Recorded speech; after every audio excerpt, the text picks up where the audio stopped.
في عالم السياسة لو قلبك دق ممكن تخسر رقبتك.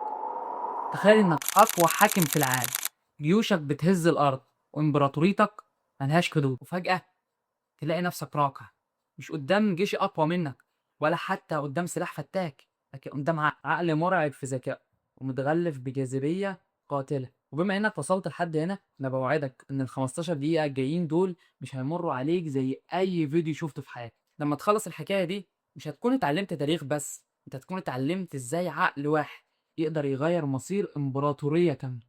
التاريخ دايما بيكتبه المنتصر، وعشان كده الامبراطورية الرومانية لما انتصرت استخدمت اقوى اداة اعلامية وقتها عشان تخبي الحقيقة. المناهج طلعتها ملكة طماعة، والافلام رسمتها امرأة لعوب استخدمت جمالها عشان توقع قادة روما. لكن الصورة دي ناقصة. كليوباترا كانت كابوس بالنسبة لروما. بتشير المصادر القديمة على انها كانت دبلوماسية، عالمة رياضيات وفيلسوفة، اتعلمت 9 لغات. الحقيقة ان كليوباترا هي المرأة التي ارغمت روما على ان تعيد حساباتها اكتر من مرة وتغير خريطة العالم القديم للأبد. اهلا بكم، انا لوجيك، والنهارده احنا مش هنقرا تاريخ، احنا هنفتح ملفات اخر فراعنة مصر، الملكة التي ابتلعت روما، كليوباترا السابعة.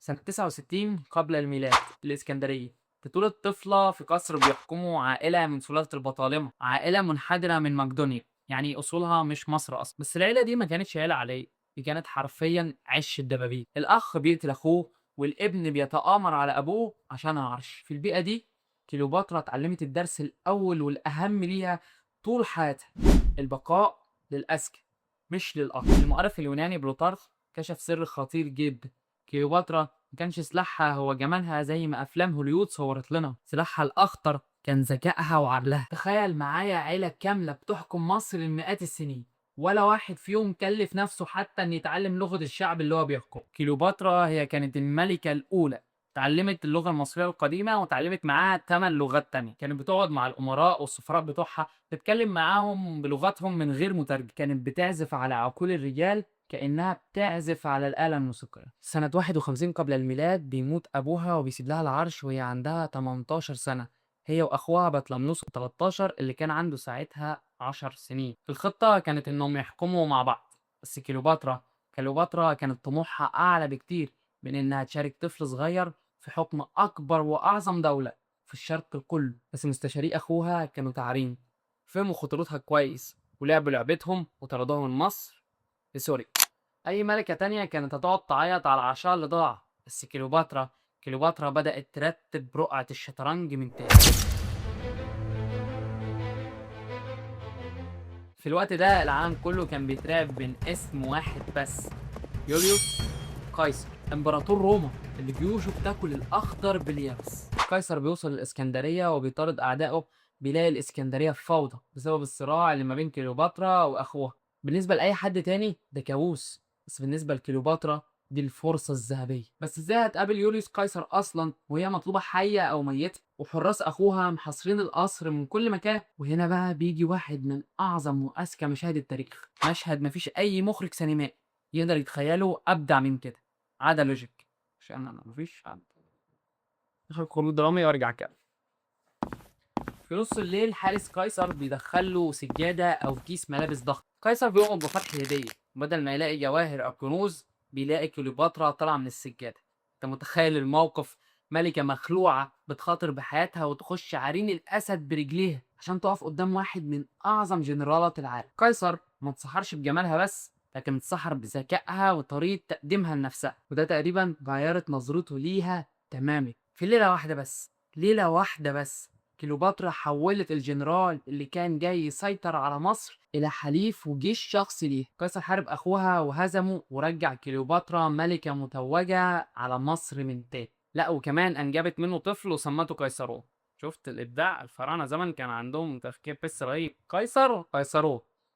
الناس بتشوف دي قصة حب، بس لو حللتها بعقلية سياسية دي كانت صفقة البقاء. كليوباترا اشترت حماية جيش روما بذكائها، خلت قيصر يحمي مملكتها بدل ما يحتلها. دي مش رومانسية، ده عقلية برجماتية سياسية مرعبة. قبل ما نمشي خطوة كمان في رقعة المصائر دي ونشوف الإعصار اللي هيضرب روما بعد اللحظة دي، لو شايف ان المحتوى ده يستحق انه يكمل، انزل اعمل لايك الجميل واشترك في القناة عشان تشوف الحلقات الجاية. والمناسبة رأيك في الكومنتات بيهمني جدا. ودلوقتي نرجع لعرين الاسد تاني. روما 44 قبل الميلاد. يوليوس قيصر بيتغدر بيه وبيتقتل.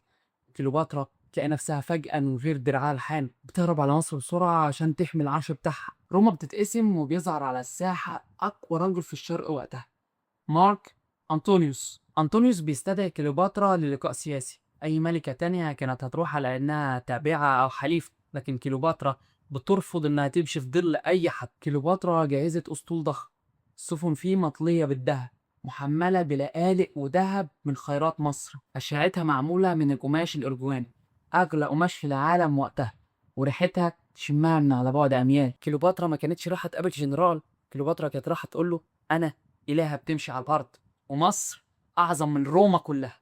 أنطونيوس وقع في حب كليوباترا من أول نظرة، بس بالنسبة لكليوباترا ده ما كانش حب وقصص رومانسية، ده كان تحالف وجودي. كانت بتستخدم جيوش أنطونيوس لا واثقة من نفسيها، مش واخد بالك.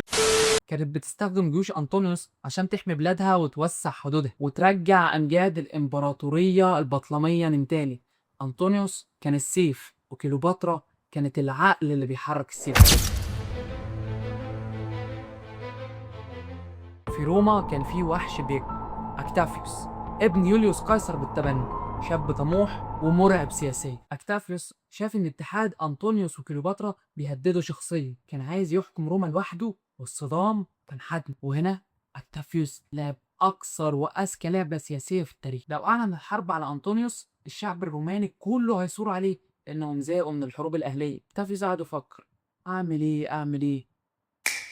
خلى كليوباترا هي الشماعة، استخدم أقوى أداة إعلانات وبروباجندا وقتها عشان يطلع كليوباترا ساحرة شريرة سحرت بطلهم أنطونيوس. مجلس الشيوخ أعلن الحرب، بس مش على أنطونيوس، على كليوباترا. سنة 31 قبل الميلاد، معركة أكتيوم البحرية. بسبب تفوق الرومان وأخطاء تكتيكية، أسطول أنطونيوس وكليوباترا بينهزم. أنطونيوس وكليوباترا بينسحبوا على مصر وهم عارفين إن النهاية قربت. وهنا بقى نقف قدام أكتر جزء مرعب في شخصية كليوباترا، الجزء اللي بيخلينا نسأل، هل هي فعلا كانت مجرد ملكة ولا كانت شيطانة عايشة معانا على بعض؟ المؤرخين سجلوا إن كليوباترا لما عرفت إن النهاية قربت بدأت تدرس السموم، جابت المساجين والمحكوم عليهم بالإعدام وبدأت تجرب عليهم السموم وتتفرج على كل واحد فيهم وهو بيموت بكل برود. كانت بتشوف مين بيتألم أكتر، مين بيموت أسرع، مين تأثيره أقوى. معايير النهاردة ده شر مطلق، دي قسوة وسادية أو استهانة بأرواح البشر، بس بمعايير زمان الملوك كانوا أشباه آلهة، كان مصرح لهم إن يعملوا أي حاجة. كليوباترا ما كانتش تستمتع بتعذيبهم، كليوباترا كانت بتدور على طريقة تضمن لها موت هادئ وسريع، موت ما يشوهش جسدها كملكة. كانت حاكمة قاسية مستعدة تضحي بأي روح في سبيل إنها تموت بشروطها هي، مش بشروط عدوها. أكتافيوس على أبواب الإسكندرية. أنطونيوس بيدرك الهزيمة وبينتحر. أكتافيوس كان بيحلم بلحظة واحدة بس، ياخد كليوباترا أسيرة ويربطها في سلاسل من ذهب ويمشي بيها في شوارع روما كلها عشان يذلها ويثبت انتصاره للعالم كله. بس كليوباترا اللي لعبت بصوابعها على روما تتهان؟ أبدا، فضلت إنها تموت كملكة على إنها تعيش كعبدة. في سنة 30 قبل الميلاد الأسطورة بتقول إنها خارت الكوبرا السامة أو شربت سم قاتل عشان تنهي حياتها وهي في 39 من عمرها. بموتها سقطت مصر وبقت مجرد ولاية رومانية، وانتهى عصر الفراعنة للأبد. كليوباترا ما كانتش قديسة وما كانتش شيطانة، كانت سياسية دهية، ورثت مملكة ضعيفة محاطة بالوحوش، ولعبت بأوراقها ببراءة عشان تأخر سقوط بلادها 20 سنة. حرمت أكتافيوس من لذة الانتصار عليه وسابت له أرض من غير ملكة وتاريخ مستحيل يتمسح. يمكن تكون كليوباترا خسرت الحرب العسكرية، لكنها كسبت الرهان الأكبر، والدليل إن إحنا قاعدين دلوقتي بعد أكتر من 2000 سنة بنتكلم عنها وخلدت اسمها كأكثر امرأة شهرة في التاريخ. القوة الحقيقية مش دايما في السيف، القوة في العقل اللي يعرف يدير السيف ده. كان معاكم لوجيك، سلام.